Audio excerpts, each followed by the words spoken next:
Hello दोस्त, welcome to my channel Jagdev classes.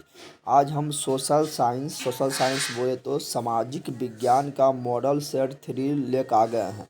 तुम लोग को model set solution per day देखना है, एक ठो दो ठो सब सब्जेक्ट का, ठीक है ना। क्योंकि बहुत काम देगा। जिसका साइंस या मैथ या जो सब्जेक्ट समाप्त हो गया वो अपना मॉडल सेट सॉल्यूशन जरूर मारे टाइम के अंदर, जितना टाइम परीक्षा में देता है, ठीक है। जरूर मारे। ये मॉडल सेट 3 है, मॉडल सेट 1 2 सब अपलोड है। साइंस का, सोशल साइंस का, हिंदी का, संस्कृत का तुम लोग को लिखल होगा वहाँ पर ही। मैट्रिक मैट्रिक मॉडल सेट 2022, 2018, 19, 20 सब का मॉडल सेट अपलोड है। तुम लोग मेरा फोटो पर क्लिक करो, प्ले लिस्ट के ऑप्शन में जाओ, वहाँ सब का मॉडल सेट तुम लोग को मिल जाएगा। 2020 और 19 का लगभग 62 मॉडल सेट अपलोड है, सब सब्जेक्ट का, चाहे हिंदी हो या संस्कृत हो या सोशल साइंस हो या मैथ हो। तो तुम लोग जाके वो सब वीडियो देखो, पूरा डिस्कशन के साथ समझा के बताए हैं, काफ़ी काम देगा, ठीक है ना। और सोशल साइंस लगभग समाप्त होने वाला है, साइंस पूरा समाप्त हो गया, मैथ भी समाप्त होने वाला है। और सबका क्वेश्चन आंसर भी करवा चुके हैं। तो मेरा फोटो पर क्लिक हो, प्ले लिस्ट के ऑप्शन में जाओ। सोशल साइंस का सब वीडियो कहाँ मिलेगा पता है? तो एक ही में लिखा होगा सामाजिक विज्ञान सभी सब्जेक्ट, वहाँ पर प्ले लिस्ट में जाएगा तो लिखा होगा सामाजिक विज्ञान सभी चैप्टर। तो उसमें क्लिक करेगा तो सभी चैप्टर का वीडियो आ जाएगा। उसमें लिखा होगा सामाजिक विज्ञान सभी चैप्टर का क्वेश्चन आंसर, क्लिक करेगा तो सबका क्वेश्चन आंसर मिल जाएगा। और बता देना चाहते हैं, जो अभी तक मेरा 2 चैनल है, जगदेव ब्लॉग कॉमेडी वाला, मन न लगे तो कॉमेडी में चल जाना। जगदेव ब्लॉग कॉमेडी वाला चैनल को सब्सक्राइब नहीं किया, सब्सक्राइब कर लो। और एक मेरा जनरल कंपटीशन का चैनल है जीके जीएस मस्ती, तो जीके जीएस मस्ती को जो सब्सक्राइब नहीं किया उसको भी सब्सक्राइब कर लो। इस पर जनरल कंपटीशन का तैयारी करवाते हैं। चलो करते हैं स्टार्ट। तुम लास्ट तक देखना, मज़ा आ जाएगा। समझा के हमको बताना, सिर्फ आंसर बताना मेरा मकसद नहीं है, समझाना, समझा कर बताना मेरा मकसद है, ठीक है ना। चलो करते हैं स्टार्ट। पहला क्वेश्चन देखो क्या है। पहला क्वेश्चन मेरा है कि 1829 ईस्वी में एड्रियानोपुल की संधि किस देश के साथ हुई? तो एड्रियानोपुल की संधि 1829 ईस्वी में रूस और तुर्की के साथ हुआ। रूस और तुर्की के साथ हुआ, जिसमें रूस का जीत हुआ और तुर्की का पराजय हुआ। तो तुर्की के साथ हुआ, किसके साथ हुआ? तुर्की के साथ हुआ। और तुर्की का जो साम्राज्य था उस समय 1829 ईस्वी से पहले, जो तुर्की का साम्राज्य था उसको बोलते थे कस्तुनतुनिया। क्या बोलते थे? कस्तुनतुनिया। तो 1829 में कस्तुनतुनिया का पतन हो गया। अगला इंपॉर्टेंट क्वेश्चन मेरा क्या है, फ्रैंकफर्ट की संधि कब हुई? काफ़ी इंपॉर्टेंट क्वेश्चन है। फ्रैंकफर्ट की संधि 1871 ईस्वी में हुआ था। किसके बीच हुआ था? तो फ्रांस और पर्सा के बीच, फ्रांस और पर्सा के बीच हुआ, ठीक है ना। जिसमें फ्रांस का जो है पराजय हुआ था। फ्रांस का पराजय कौन युद्ध में हुआ था? तो फ्रांस का पराजय 1870 ईस्वी में सेडान के युद्ध में हुआ था। और सेडान के युद्ध के फलस्वरूप 1871 में फ्रैंकफर्ट की संधि हुआ, जिसके तहत जर्मनी का एकीकरण 1871 ईस्वी में हुआ। और जर्मनी का एकीकरण बिस्मार्क ने किया। तो पूछेगा सेडान के युद्ध कब हुआ? तो 1870 में हुआ। और फ्रैंकफर्ट की संधि कब हुआ? तो 1871 में हुआ था। और फ्रैंकफर्ट की संधि के तहत किस देश का एकीकरण हुआ? तो जर्मनी का एकीकरण हुआ। 1870 ईस्वी में सेडान के युद्ध के फलस्वरूप किस देश का एकीकरण हुआ? तो जर्मनी का एकीकरण हुआ। जर्मनी के एकीकरण में किस देश का पूछेगा सेडान के युद्ध में किस देश का पराजय हुआ? तो सेडान के युद्ध में फ्रांस का पराजय हुआ, पर्सा का जीत हुआ। और जर्मनी का एकीकरण किसने किया? तो बिस्मार्क किया। और इटली का एकीकरण किसने किया? तो इटली का एकीकरण में 3 व्यक्ति का योगदान था, कि अथी मेजनी, काउंट काबूर और गेरी बाल्डी, ठीक है ना। और उसका भी एकीकरण 1871 में हुआ। नेक्स्ट क्वेश्चन, इटली एवं जर्मनी के एकीकरण के विरुद्ध निम्नलिखित में कौन था? तो कौन नहीं चाहता था कि इटली एवं जर्मनी का एकीकरण नहीं हो? तो वो था ऑस्ट्रिया। कौन था? ऑस्ट्रिया। और ऑस्ट्रिया के चांसलर उस समय जो था वो था मेटरनिक, जो काफ़ी खच्चर था। वो नहीं चाहता था कि इटली और जर्मनी का एकीकरण हो। वो चाहता था कि यहाँ पर राजतंत्र रहे और हम शासन करते रहें। तो इसका हो जाएगा ऑस्ट्रिया। पूछेगा ऑस्ट्रिया का चांसलर कौन था?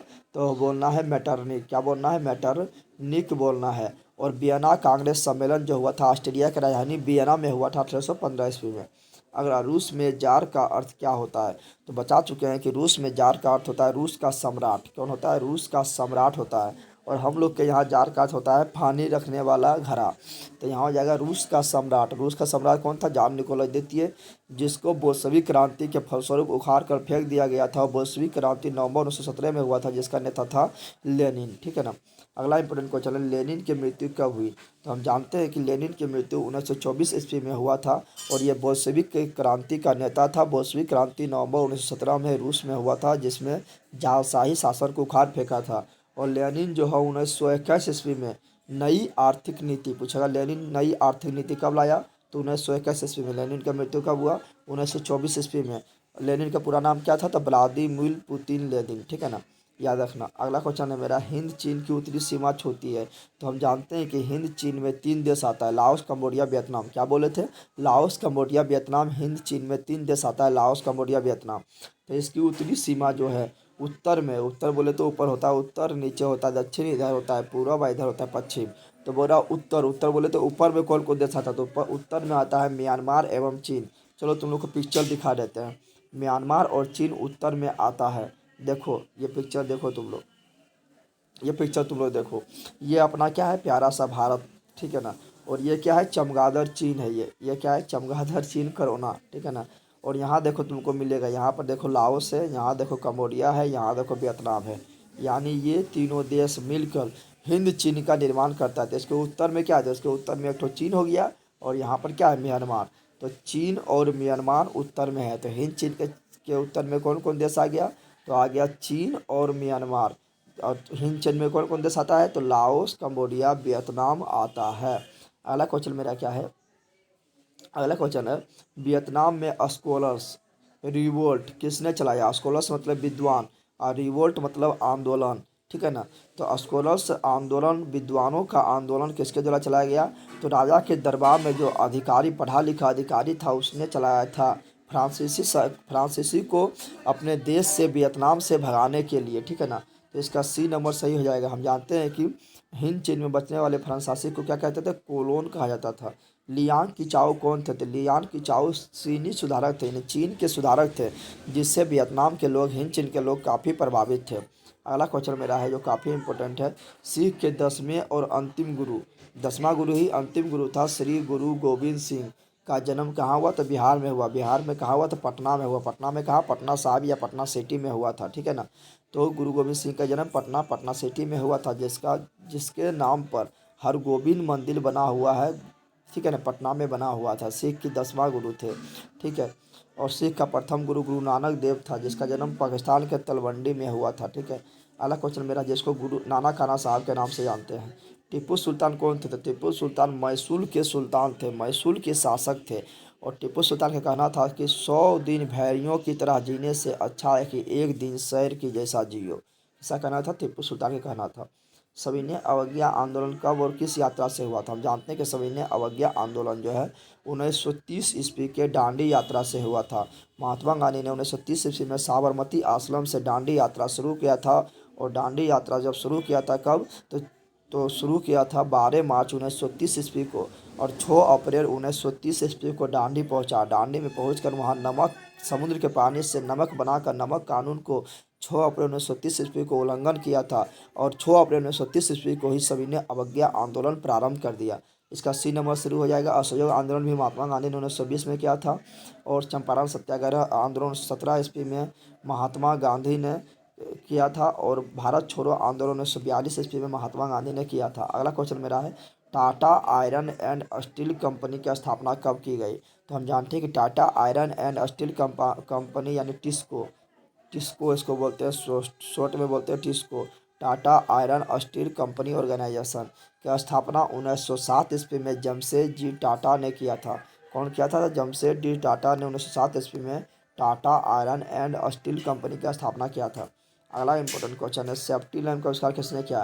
तो हम जानते हैं कि सेफ्टी लैम्प का आविष्कार जो है वो हम्फ्री डेवी ने किया था, जो कोयला के खदान में आदमी को सेफ्टी प्रदान करता है और लाइट भी देता है, ठीक है ना। तो हम्फ्री डेवी हो जाएगा।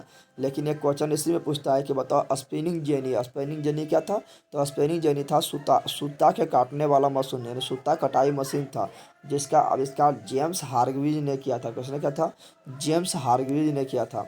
अगला क्वेश्चन है, ब्रिटेन ने निम्नलिखित किस नीति का अवलंबन किया था? तो ब्रिटेन ने ओ हस्तक्षेप की नीति का अवलंबन किया था कि हस्तक्षेप नहीं करना है, ठीक है ना। 1857 की क्रांति के बाद हस्तक्षेप नहीं करना है भारत में, ऐसा नीति का अवलंबन किया था ब्रिटेन ने।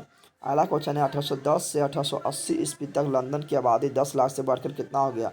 तो 1810 ईस्वी से 1880 ईस्वी तक शहरीकरण जब होने लगा तो लंदन की आबादी एकाएक बढ़कर 40 लाख हो गया, जिसका सी नंबर सही हो जाएगा। सर्वप्रथम शहरीकरण कहाँ हुआ? तो ब्रिटेन में हुआ। ब्रिटेन राजधानी कहाँ है? तो लंदन में है, ठीक है ना।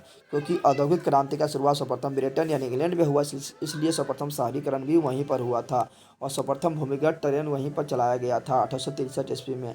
अगला इंपॉर्टेंट क्वेश्चन है कि आधुनिक काल में पूर्व शहरों की स्थापना के महत्वपूर्ण आधार क्या था?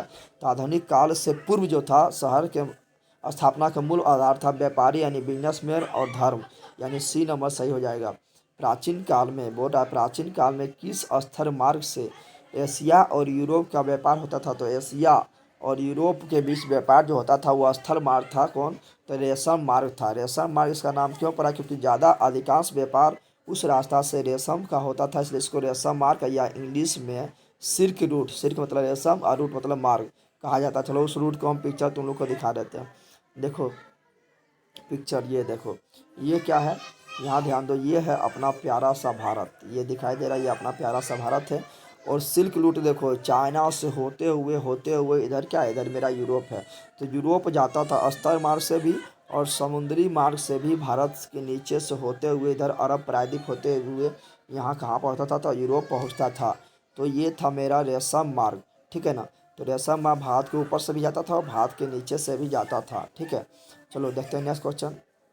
चलो तो इसका आंसर हो गया बी नंबर सही।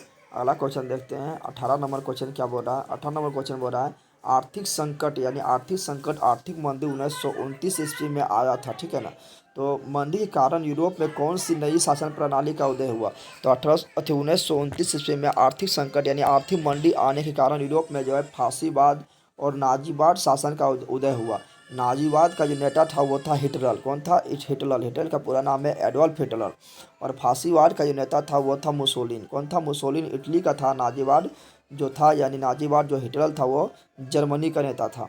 आगे बढ़ते हैं। विश्व में सर्वप्रथम मुद्रण की शुरुआत कहाँ हुआ? मुद्रण की शुरुआत यानी प्रिंटिंग प्रेस यानी छपाई पाई का शुरुआत कहाँ से हुआ?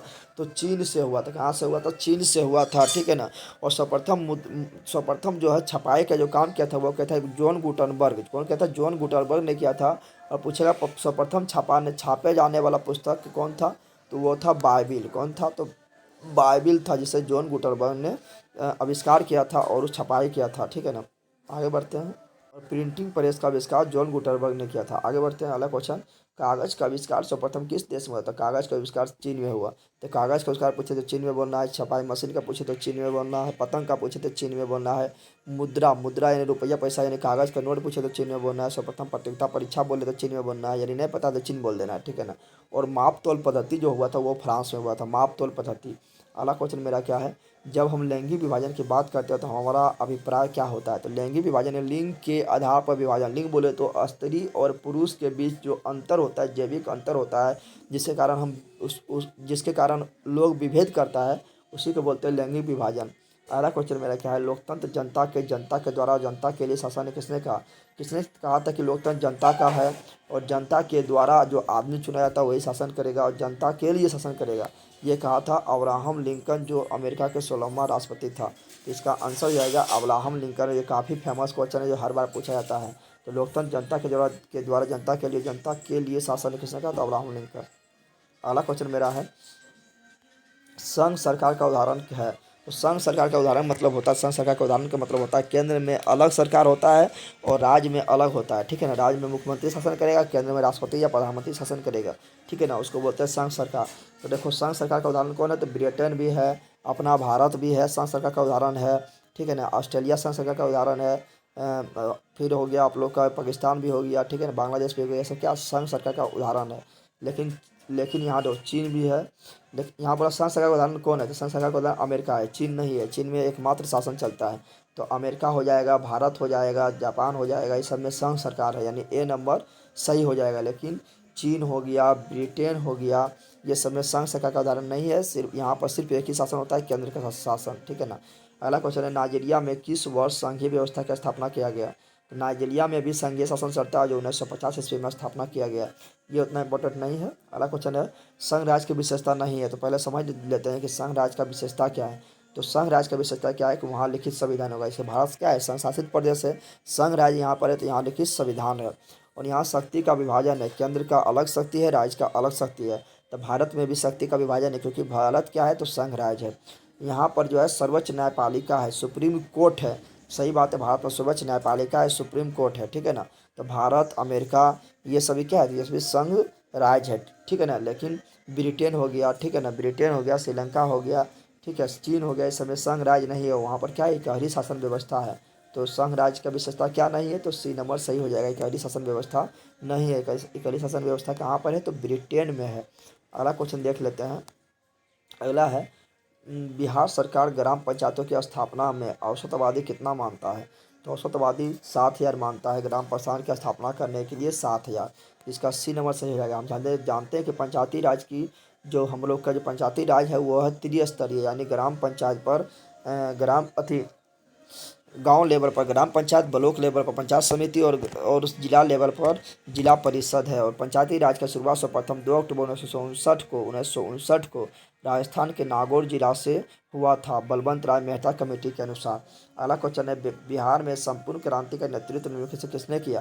तो हम जानते हैं कि बिहार में संपूर्ण क्रांति का नेतृत्व निम्नलिखित में से जयप्रकाश नारायण ने किया था, पटना के गांधी मैदान से इंदिरा गांधी के विरोध में, ठीक है ना। अगला क्वेश्चन मेरा है, किस देश में बहुदलीय व्यवस्था है। बहुदलीय व्यवस्था बोले तो एक से अधिक दल है। जैसे भारत में क्या है, तो भारत में कांग्रेस है, भाजपा है, जदयू है, राजद है, आम आदमी पार्टी है, बसपा है, बहुत सारा पार्टी, यानी बहुदलीय व्यवस्था है, ठीक है। तो बोल रहा है भारत में भी बहुदलीय व्यवस्था है, पाकिस्तान में भी बहुदलीय व्यवस्था है, बांग्लादेश में भी बहुदलीय व्यवस्था है। लेकिन ब्रिटेन में सिर्फ एक दल है। कितना दल है, एक दल है। चीन में भी सिर्फ एक दल है, और अमेरिका में द्विदल होता है। कितना दल होता है, द्विदल होता है। तो इसका आंसर हो जाएगा, कहाँ नहीं है बहुदलीय, तो इसका डी नंबर, ब्रिटेन में नहीं है। अगला क्वेश्चन है मेरा कि लोकतंत्र से संबंधित निम्न में से कौन सा कथन सही नहीं है। तो लोकतंत्र से संबंधित जो है ए नंबर सही नहीं है।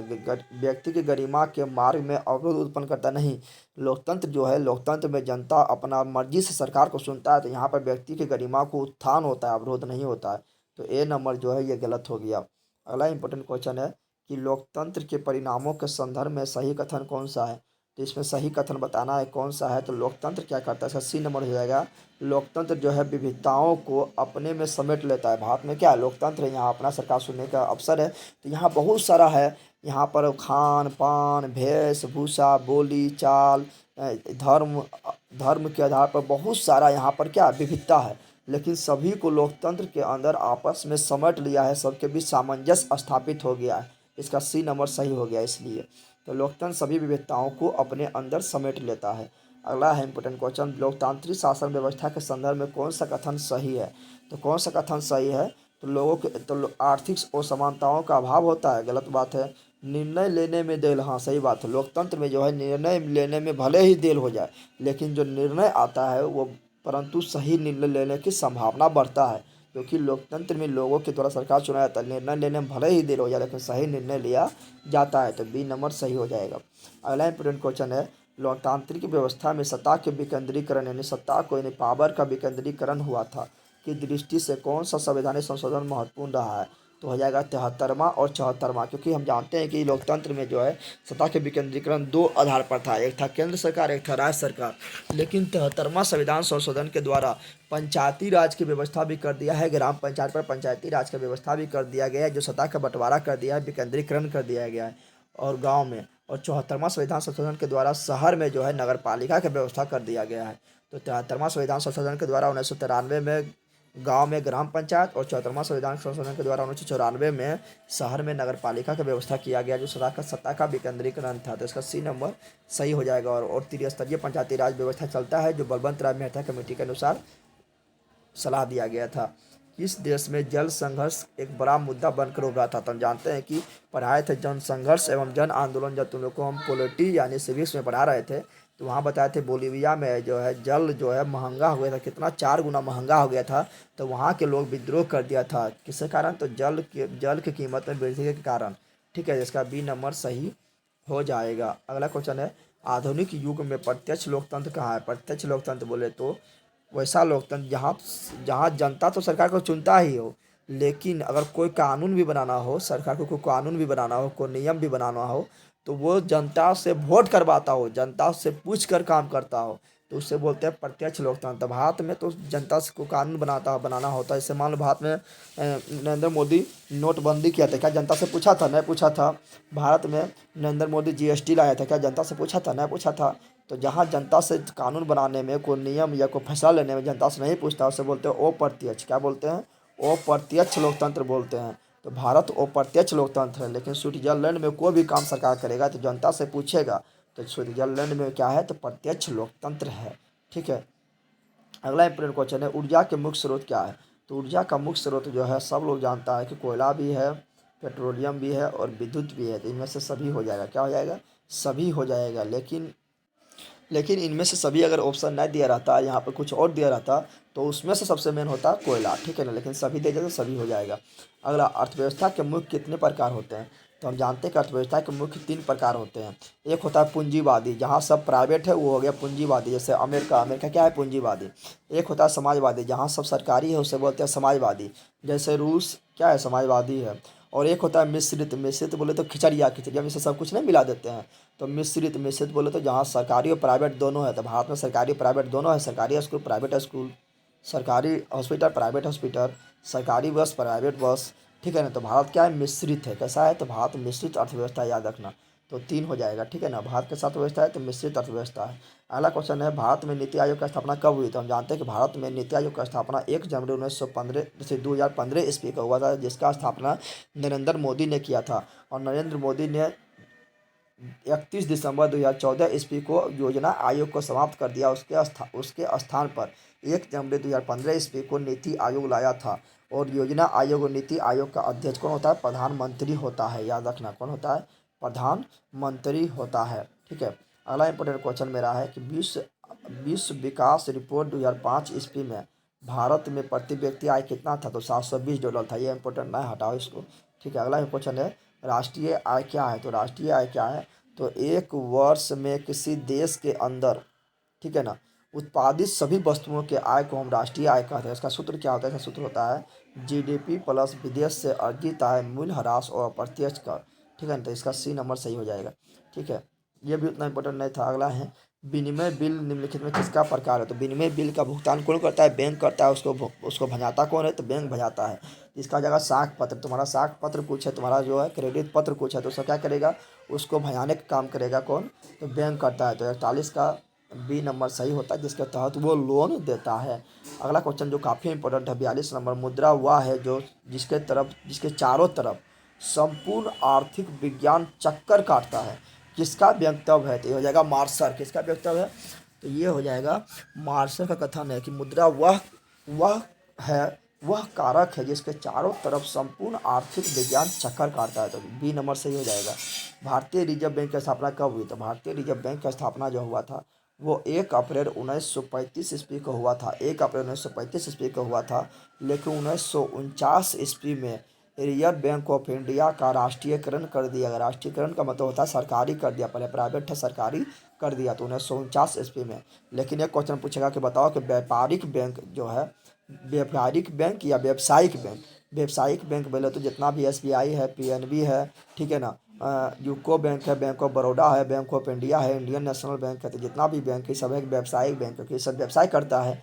तो व्यावसायिक बैंक का राष्ट्रीयकरण कब हुआ था? व्यावसायिक बैंक का राष्ट्रीयकरण 1969 ईस्वी में इंदिरा गांधी ने किया था। तो व्यवसायिक बैंक का राष्ट्रीयकरण पूछेगा तो 1969 ईस्वी बोलना है, जबकि रिजर्व बैंक ऑफ इंडिया का राष्ट्रीयकरण पूछेगा तो 1949 बोलना है। लेकिन रिजर्व बैंक ऑफ इंडिया का स्थापना पूछेगा तो 1935 बोलना है, जो काफ़ी इंपॉर्टेंट था, हम तुम लोग को बता दिए। अगला इंपॉर्टेंट क्वेश्चन है, भारत में सहकारिता आंदोलन आरंभ कब हुआ?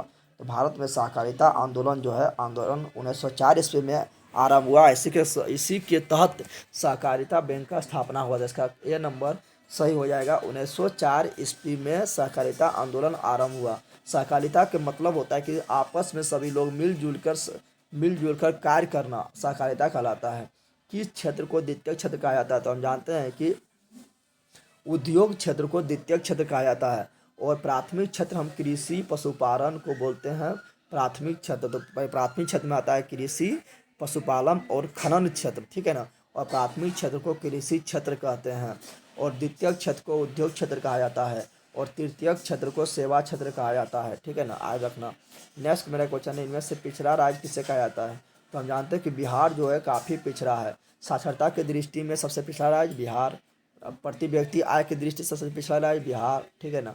तो बिहार को पिछड़ा राज्य कहा जाता है, ठीक है ना, क्योंकि बिहार का प्रति व्यक्ति आय बहुत कम है।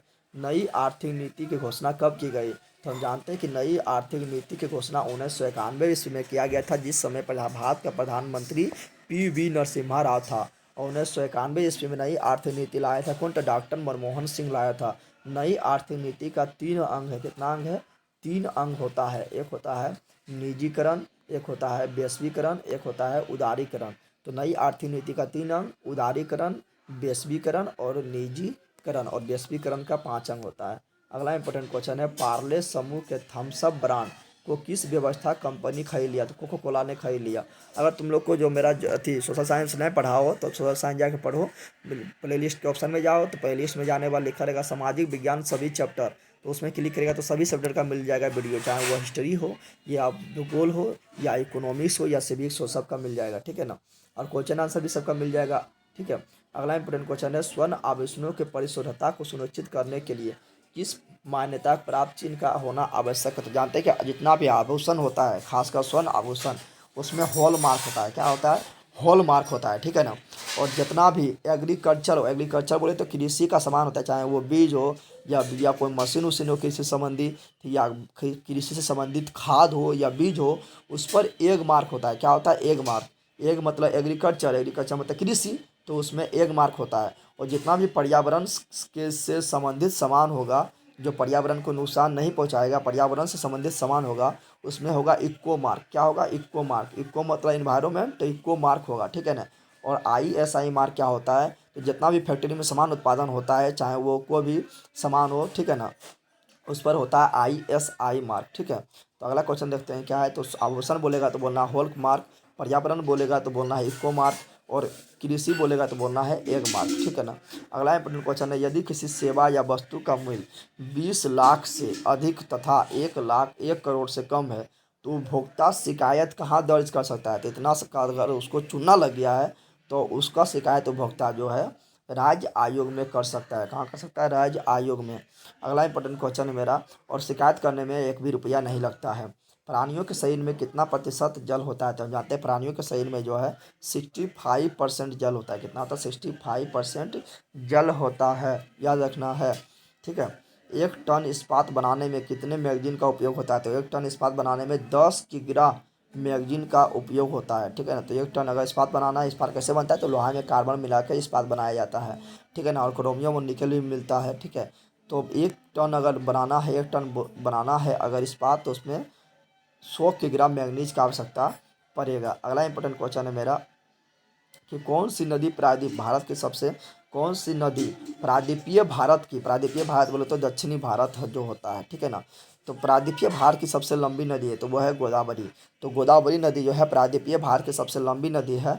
और गोदावरी नदी को, गोदावरी जो नदी है उसको वृद्ध गंगा या दक्षिण भारत गंगा कहा जाता है, ठीक है ना। तो वृद्ध गंगा किसे कहते हैं? तो गोदावरी नदी को कहते हैं, जो प्रायद्वीपीय भारत की सबसे लंबी नदी है। वैसे तो भारत की सबसे लंबी नदी कौन है? तो गंगा नदी है, ठीक है।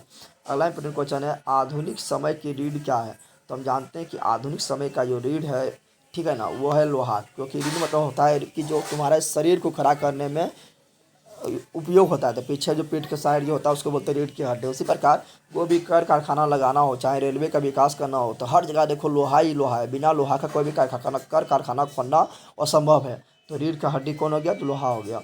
1992 में रियो डी जेनेरो में कौन सा सम्मेलन हुआ था? तो 1992 में रियो डी जेनेरो में जो सम्मेलन हुआ था वह हुआ था प्रथम पृथ्वी सम्मेलन। प्रथम पृथ्वी सम्मेलन 1992 में रियो डी जेनेरो में हुआ था। तो याद रखना, ट्रिक बताते हैं। प्रथम पृथ्वी सम्मेलन 1992 में, द्वितीय पृथ्वी सम्मेलन तो इसमें 5 जोड़ दो तो 1997 आएगा। तो 1997 में द्वितीय पृथ्वी सम्मेलन हुआ था। कहाँ पर हुआ था? तो द्वितीय पृथ्वी सम्मेलन हुआ था अफ्रीका के जोहान्सबर्ग में। और फिर इसमें 5 जोड़ दो तो आएगा आएगा कितना? तो आएगा 1902 ईस्वी। तो 1902 ईस्वी में हुआ था तृतीय पृथ्वी सम्मेलन। तो प्रथम पृथ्वी सम्मेलन 1992, द्वितीय पृथ्वी सम्मेलन 1997 और तृतीय पृथ्वी सम्मेलन 1902 ईस्वी में हुआ था। और प्रथम पृथ्वी सम्मेलन ब्राज़ील के रियो डी जेनेरो में हुआ था। अगला क्वेश्चन देखते हैं, भारत का पहला जल विद्युत संयंत्र कहाँ लगाया गया? तो हम जानते हैं कि भारत का जो पहला जल विद्युत संयंत्र जो है वह पश्चिम बंगाल के दार्जिलिंग में लगाया गया था, जो तीस्ता नदी पर लगाया गया था, लेकिन ये काफ़ी छोटा था, जिसके कारण इसको जल विद्युत परियोजना नहीं बोलते हैं। तो जल विद्युत परियोजना बोलेगा तो जल विद्युत परियोजना सर्वप्रथम जो है दक्षिण भारत के कर्नाटक के शिव समुद्रम में 1902 ईस्वी में लगाया गया था। तो सर्वप्रथम जल विद्युत परियोजना कहाँ लगाया गया था? तो कर्नाटक के शिव समुद्रम में 1902 ईस्वी में लगाया गया था, ठीक है ना। और दार्जिलिंग में जो लगाया गया था वो 1897 ईस्वी में लगाया गया था, लेकिन यह काफ़ी छोटा था, जिसके कारण इसको जल विद्युत परियोजना नहीं बोलते हैं, ठीक है ना। याद रखना है। अगला इंपॉर्टेंट क्वेश्चन क्या है मेरा? तो अगला इंपॉर्टेंट क्वेश्चन है कि बलुत वन, क्या बोल रहा है, बलुत किस वन की विशेषता है? तो बलुत जो है ये मेरा पर्वतीय वन की विशेषता है, यानी पर्वतीय क्षेत्र में बलुत वन पाया जाता है, पर्वत पर पाया जाता है। अगला इंपॉर्टेंट क्वेश्चन है, भारत में कितने प्रतिशत क्षेत्र पर वर्ष में 2 से अधिक फसल उगाई जाती है? तो मात्र 15% क्षेत्र में वर्ष में 2 से अधिक फसल उगाया जाता है। कर्नाटक में मुख्य रोपण फसल क्या है? रोपण मतलब तुम लोग सोच लेता है कि जो रोपते हैं वो, जैसे तुम लोग सोच लेता है धान जो है रोपण फसल है, लेकिन धान रोपण फसल नहीं है। रोपण का मतलब क्या होता है? जब पर्वतीय इलाका में जो ज़्यादा फसल होता है उसको बोलते हैं रोपण फसल, ठीक है ना। तो यहाँ पर कॉफ़ी, चाय, जूट ये सभी क्या है? रोपण फसल है, धान रोपण फसल नहीं है। तो कर्नाटक में ज़्यादा क्या होता है? तो कर्नाटक में होता है कॉफ़ी। क्या होता है? कॉफ़ी। तो कॉफ़ी कर्नाटक का मुख्य रोपण फसल है ना। तो तुम लोग को गूगल करो, गूगल में पता चल जाएगा। तुम लोग को देखो सबूत के लिए हम लेख भी आए। ऐसा तुम लोग विश्वास नहीं करता तो चलो इसके लिए लेख आए। देखो यहाँ पर हम सर्च मारे थे, क्या यहाँ सर्च मारे थे रोपण फसल कौन कौन सा है? तो देखो आंसर आया रोपण रोपण कृषि का मुख्य फसल है क्या? चाय है, कॉफ़ी है, कोको है, रबर है, गन्ना है, कपास है, केला है, अनानास है, लेकिन यहाँ पर धान नहीं है, ठीक है ना। तो पर्वतीय इलाके में जो ज़्यादा फसल होता है वो क्या है? वो है रोपण फसल, ठीक है। अगला 2021 से पूछा गया था, तो ये सब लोग धान मार दिया था, जो गलत था। अगला इंपॉर्टेंट क्वेश्चन है, दक्षिण भारत में सर्वाधिक गन्ना का उत्पादन कहाँ होता है? दक्षिण भारत में सर्वाधिक गन्ना का उत्पादन जो होता है वो महाराष्ट्र में होता है, इसलिए महाराष्ट्र में सबसे ज़्यादा गन्ना मिल भी है, ठीक है ना। सीमेंट किस पर आधारित उद्योग है? तो सीमेंट जो है ये खनिज पर आधारित उद्योग है। और सीमेंट किससे बनता है? तो चूना का, सिलिका का, एल्युमिनियम का, आयरन ऑक्साइड, ये सब मिलाने से बनता है चूना। और ये सब जितना भी नाम बोले सब क्या है? खनिज है। तो खनिज पर आधारित उद्योग है सीमेंट। और सीमेंट का उत्पादन किसने किया था? आविष्कार किसने किया था? जोसेफ आस्पिडर ने किया था। अगला इंपॉर्टेंट क्वेश्चन है, इनमें से कौन आधारभूत उद्योग नहीं है? आधारभूत उद्योग बोले तो जो मतलब धातु से संबंधित जो होता है वो होता है आधारभूत उद्योग। तो तांबा क्या है? तांबा जो आधार प्रदान करता है कोई भी फैक्ट्री का। एल्युमिनियम भी आधार प्रदान करता है, लेकिन रेशम जो है ये वस्त्र उद्योग है, ये आधारभूत उद्योग नहीं है। तो जितना भी धातु वाला है सब आधारभूत है, तो इसका ए नंबर सही हो जाएगा। इनमें कौन उपभोक्ता उद्योग नहीं है? उपभोक्ता बोले तो खाने वाला। तो खाने वाला उद्योग कौन नहीं है? तो चीनी खाने वाला है, उपभोक्ता उद्योग हो गया है। कागज, यहाँ डाल दो, कागज जो है कागज का भी मतलब उपभोक्ता उद्योग नहीं है बोल रहा है। तो कागज का भी लगभग मतलब कागज का खाने में यूज तो नहीं करते, लेकिन घरेलू चीज़ में यूज करते हैं। कुटीर उद्योग भी क्या है? उपभोक्ता उद्योग है, यहाँ छोटा छोटा सामान उपभोक्ता के लिए बनता है, लेकिन एल्युमिनियम उद्योग जो है ये बिल्कुल खाने का चीज़ नहीं है, तो सी नंबर सही हो जाएगा, ठीक है ना। अगला इंपॉर्टेंट क्वेश्चन है, यहाँ पर जो है ना, यहाँ पर अगर पूछना चाहिए उसको, हमको लग रहा है यहाँ पर उसको पूछना चाहिए कि निम्नलिखित में कौन उपभोक्ता उद्योग नहीं है? नहीं नहीं नहीं होगा यहाँ पर होगा इनमें से कौन उपभोक्ता उद्योग है, यानी खाने पीने से संबंधित जो होगा हो जाएगा उपभोक्ता उद्योग। तो एकमात्र खाने वाला है चीनी उद्योग, तो ये हो जाएगा उपभोक्ता उद्योग है, बाकी बारी ये तीनों उपभोक्ता उद्योग नहीं है, ठीक है ना। अगला इंपॉर्टेंट क्वेश्चन है, निम्नलिखित में से परिवहन का कौन सा साधन वाहनांतरण के लिए, वाहनांतरण यानी एक जगह से दूसरी जगह सामान ले जाने के लिए हानियाँ तथा दूरी को घटाता है? तो देखो अगर ये तीनों में पूछे, रेल परिवहन, सड़क परिवहन, जल परिवहन में कौन सबसे सबसे कम खर्च होता है और दूरी घटा देता है? तो वो होगा जल परिवहन। लेकिन यहाँ पाइपलाइन दे दिया तो पाइपलाइन हो जाएगा, क्या क्या हो जाएगा? पाइपलाइन। आराम से ज़मीन के अंदर पाइप कर दो, एक जगह से दूसरी जगह क्या होगा? अथी पेट्रोल पहुँच जाता है, तेल पहुँच जाता है, तो पाइपलाइन हो जाएगा, ठीक है ना। अगर ये पाइपलाइन नहीं दिया रहता तो हम मानते जल परिवहन। क्या मानते? जल परिवहन। अगला है, निम्नलिखित में से कौन सा राज्य हजीरा विजयपुर और जगदीशपुर पाइपलाइन से नहीं जुड़ा हुआ है? तो ये क्या है? ये खनिज तेल पाइपलाइन है, ठीक है ना। ये प्राकृतिक गैस का पाइपलाइन है, ठीक है। जो हजीरा आता है कहाँ पर? तो ये आता है गुजरात में, विजयपुर आता है मध्य प्रदेश में, जगदीशपुर आता है उत्तर प्रदेश में, ठीक है। और ये हजीरा विजयपुर जगदीशपुर जो पाइपलाइन है ये एशिया का सबसे बड़ा पाइपलाइन है। लगभग ये 1700 किलोमीटर लंबा है और 1700 करोड़ किलोमीटर, सॉरी 1700 करोड़ रुपया लगा इसको बनाने में, ठीक है ना। तो ये महाराष्ट्र से होकर नहीं जाता है। मध्य प्रदेश में बता दिए कौन होता है, तो विजयपुर मेरा मध्य प्रदेश में है। गुजरात में कौन है, तो गुजरात में मेरा हजीरा है। उत्तर प्रदेश में कौन है, तो उत्तर प्रदेश से जगदीशपुर है। लेकिन महाराष्ट्र में नहीं जाता है।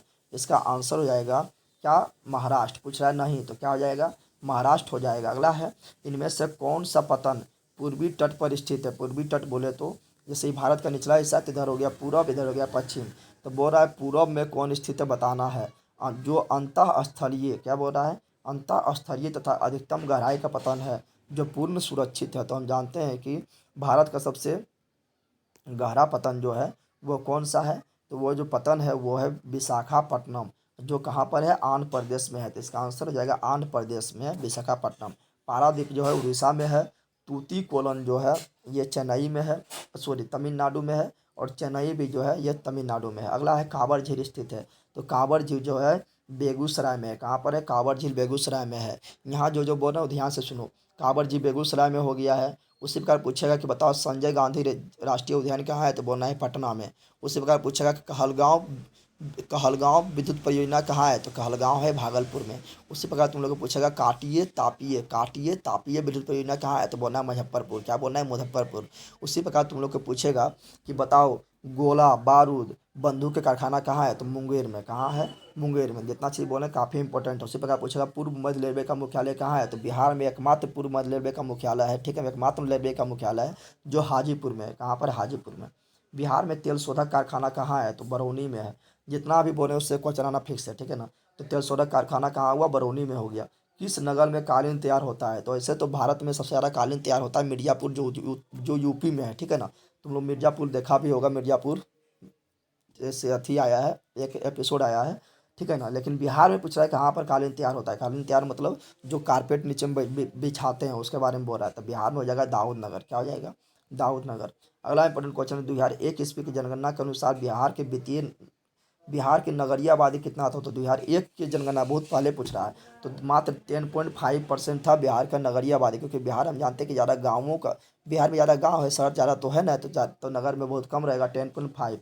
तो ये इंपॉर्टेंट नहीं है क्योंकि 2011 की जनगणना हो गया, 2021 का होने वाला था लिंक कोरोना कारण टल गया है, बाद में होगा। उच्चावच प्रदर्शन के लिए हेस्यूर विधि का विकास किसने किया, तो उच्चावच प्रदर्शन के लिए ना ऊपर नीचे जो होता है गड्ढा ऊंचा, उसको प्रदर्शन के लिए हेस्यूर विधि का आविष्कार किया था लेहमान। किसने किया था, लेहमान। और उच्चावच में जो है नीला रंग से हम जल को दिखाते हैं, सफ़ेद रंग से हम बर्फ़ को दिखाते हैं और भूरा रंग से हम पर्वत को दिखाते हैं। ये सब याद रखना, ठीक है ना। अगला इंपॉर्टेंट क्वेश्चन, भारत का राष्ट्रीय पक्षी कौन है, तो मयूर। मयूर बोले तो मोर। तो इसका हो जाएगा मोर, हो जाएगा भारत का राष्ट्रीय पक्षी है, ठीक है ना। निम्नलिखित में कौन सा जानवर केवल भारत में ही पाया जाता है, तो हम जानते हैं कि डॉल्फिन जो है जो भारत का राष्ट्रीय जलीय जीव है। और डॉल्फिन का आँख नहीं होता, ये अंधा होता है, याद रखना, एक इंपॉर्टेंट पॉइंट, ठीक है ना। तो डॉल्फिन सिर्फ भारत में पाया जाता है, और भारत में वो भी कहाँ पर, तो डॉल्फिन पाया जाता है कहाँ पर, गंगा नदी में केवल पाया जाता है। और डॉल्फिन संरक्षण केंद्र कहाँ स्थापित किया गया है, तो भागलपुर में स्थापित किया गया है।